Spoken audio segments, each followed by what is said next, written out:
show you what I'm doing today, and I'll probably do this about an hour every day, trying to get as much seed in as I can before it starts raining and snowing. But this is just a corner of my field that I planted in buckwheat. You can still see the turnips are still coming up through the buckwheat.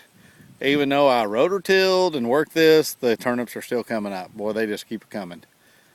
But this corner I did in buckwheat, I'm going to guess I planted about 3 pounds of seed, possibly, maybe 4 at the most. And to put that in perspective, that's probably a big coffee can, maybe a big coffee can and a small coffee can together. That's about how much it was. And it came up, got real white, it was real pretty. The bees worked it real heavy, and now it's gone to seed. Well, I don't care if it comes back up again, but I wanted to try to save some of my seed and get it to where it wouldn't come back up so thick. I was thinking about just running a mower over it, but again, just like the turnips, I'd scatter seed everywhere, and I didn't want to do that. I wanted to try to save as much as I can. And I don't know if you can see my yellow gloves laying there on the ground, but you can kind of see where the stalks are laid down. I've worked just this little area right here to where my bucket is. I hadn't touched any of the other. And at first I just started ripping the seed off, and then I realized, well, I might as well just pull it out of the ground as I'm doing it so I can keep up with what I've worked. And I just worked this little area that's probably, I'd say, 10 foot wide and about 20, 30 foot long. And that's it. And there's still tons of seed out, well, not tons, but there's still a lot of seed. And I went through just listening to podcasts, enjoying the pretty weather. I think it's right at freezing today. There's all the seed I've got, and I'd say there's close to 2 gallons worth of seed in there.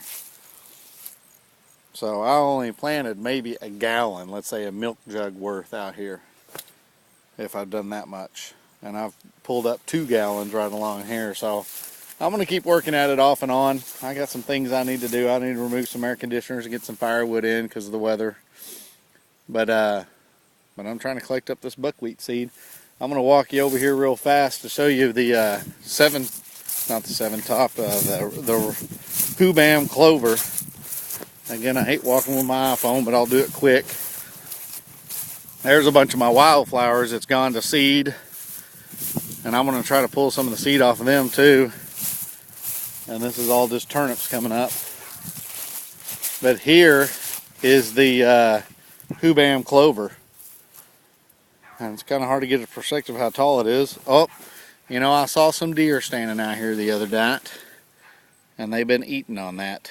Well, that's just fine. I'm going to put some of this up on my land too to do a food plot, I think. But this is pretty tall. I mean, it's almost knee tall. Didn't really go to seed, but it's been froze on 2 or 3 times already with frost. And you can see we have some leaf curl in there, you know, but not too much. A lot of it seems to be handling it pretty well, and hopefully it'll go through the winter and come out just fine.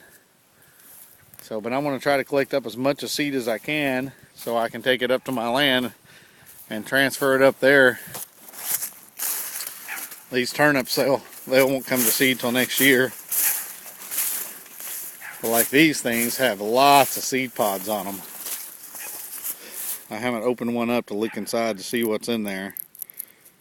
But I'm going to start collecting these seed too now that we have a couple good freezes. But this was a package of wildflowers that I got.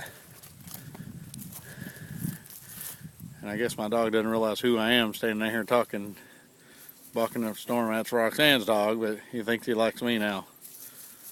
But he loves running around out here. Can you find your way through, dog? Alright, well that's what I'm doing today, collecting up some seed.